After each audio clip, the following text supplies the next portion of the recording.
Mengapa kandungan dewasa begitu ketagihan daripada yang anda sangkakan?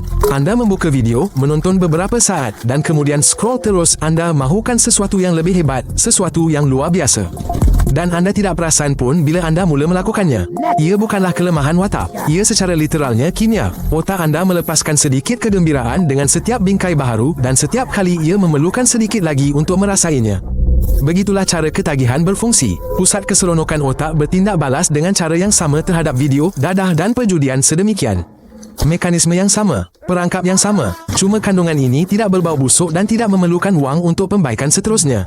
Itulah sebabnya ia sangat mudah diabaikan. Saintis telah mengimbas otak orang yang mempunyai tabiat ini dan mendapati perkara yang sama. Lebih banyak seseorang menonton, lebih lemah tindak balas mereka terhadap kegembiraan. Otak secara literalnya kehilangan keupayaan untuk mengalami keseronokan. Dan bukan hanya dari ini. Dari segala-galanya, makanan tidak lagi sedap, kawan-kawan kelihatan membosankan, kerja menjadi tidak tertanggung, kerana tiada apa-apa di dunia nyata yang melanda sepantas dan semudah skrin. Otak akan terbiasa dengan perkara mudah dan mula mengelakkan segala-galanya. Mengapa setelah menonton video sedemikian untuk jangka masa yang lama, hubungan sebenar tiba-tiba mula kelihatan berbeza? Berjuta-juta orang di seluruh dunia menanyakan soalan ini, tetapi hampir tiada siapa yang mengatakannya dengan kuat. Jawapannya mudah dan kasar. Otak telah terbiasa dengan imej yang sentiasa berubah, badan yang dipentaskan dan senario yang mustahil. Tetapi orang sebenar yang berdekatan adalah nyata, tidak sempurna dengan mod mereka sendiri. Otak membandingkan dan menjadi kecewa. Kajian menunjukkan bahawa lelaki yang mempunyai keterikatan yang kuat terhadap kandungan erotik lebih cenderung mengalami kesukaran dalam hubungan intim dengan orang sebenar. Bukan kerana sebab kesihatan, ia hanya kerana otak telah lupa bagaimana untuk bertindak balas terhadap seseorang yang benar-benar ada. Kandungan ini menetapkan piawaian yang tidak dapat dicapai oleh kehidupan sebenar secara fizikal. Kerana kehidupan tidak dipentaskan, ia tidak menyesuaikan diri dengan jangkaan orang lain. Dan ini mula menjengkelkan walaupun orang itu sendiri tidak faham mengapa. Pasangan merasakan jarak ini, walaupun mereka tidak tahu apa-apa. Kesejukan, perasaan bahawa ada sesuatu yang tidak kena, ini bukanlah paranoia. Inilah akibat daripada tabiat yang biasanya tidak dibincangkan secara lantang, tetapi yang memusnahkan lebih banyak keluarga daripada yang biasa difikirkan. Setiap hari, berjuta-juta imej baharu penderaan seksual kanak-kanak ditemui dalam talian. Bukan beribu-ribu, tetapi berjuta-juta. Ini bukanlah kisah seram untuk ibu bapa. Ini adalah statistik rasmi daripada Organisasi Perlindungan Kanak-kanak. Kebanyakannya disimpan dan dikongsi melalui rangkaian tertutup yang disulitkan, yang tidak boleh diakses oleh carian standard.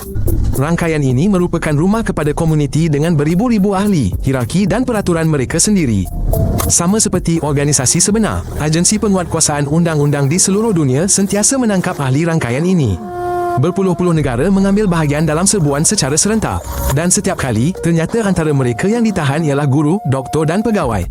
Orang yang dipercayai menjaga kanak-kanak. Mangsa hidup dengan ini sepanjang hidup mereka. Pakar mengatakan bahawa hanya mengetahui bahawa foto anda masih beredar dalam talian adalah luka yang tidak pernah sembuh, walaupun penderaan itu telah lama berakhir. Program pintar kini boleh mencari kandungan sedemikian secara automatik. Platform besar mengalih keluar berpuluh-puluh juta bahan setiap tahun. Tetapi yang baharu muncul lebih cepat daripada yang lama. Ia adalah perlumbaan di mana pihak yang salah sedang menang. Di sebalik gambaran cantik itu terdapat industri bernilai ratusan bilion dolar. Dan, seperti dalam mana-mana perniagaan besar, terdapat mereka yang berada di puncak dan mereka yang dieksploitasi. Ramai pelakon wanita telah menceritakan kisah mereka diumpan ke penggambaran pertama mereka dengan janji wang mudah. Kemudian, babak-babak difilmkan tanpa persetujuan sebenar mereka, ditekan dengan hutang atau ancaman. Ini bukan cerita terpencil. Ia adalah satu sistem. Tinjauan pekerja dalam industri ini menunjukkan bahawa majoriti telah mengalami trauma psikologi yang serius. Satu lagi melaporkan keganasan di set penggambaran. Bukan sebagai pengecualian, tetapi sebagai kebiasaan untuk sebahagian daripada pasaran ini. Platform video dewasa terbesar telah menjana wang selama bertahun-tahun daripada video yang memaparkan keganasan sebenar dan kanak-kanak bawah umur. Apabila ini ditemui, beberapa daripada mereka memadamkan berjuta-juta video dalam sekelip mata. Ini bermakna mereka tahu apa yang ada di sana. Dari awal lagi, semasa anda menonton secara percuma, orang lain membayar orang lain. Kandungan dewasa percuma wujud kerana tontonan anda menjana wang untuk pengiklan. Anda bukan penonton di sini. Anda adalah produk yang akan dijual berulang kali. Berita baik, otak dewasa telah dirangka semula.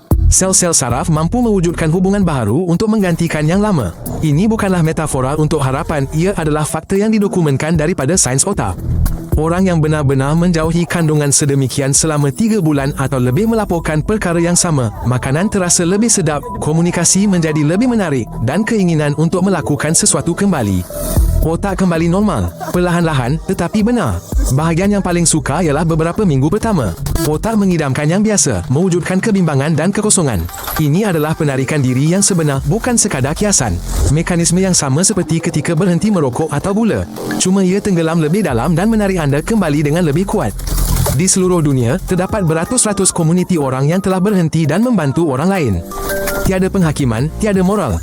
Hanya mereka yang menyedari bahawa mereka terperangkap dan menemui jalan keluar. Pengalaman peribadi mereka lebih jujur daripada mana-mana artikel saintifik.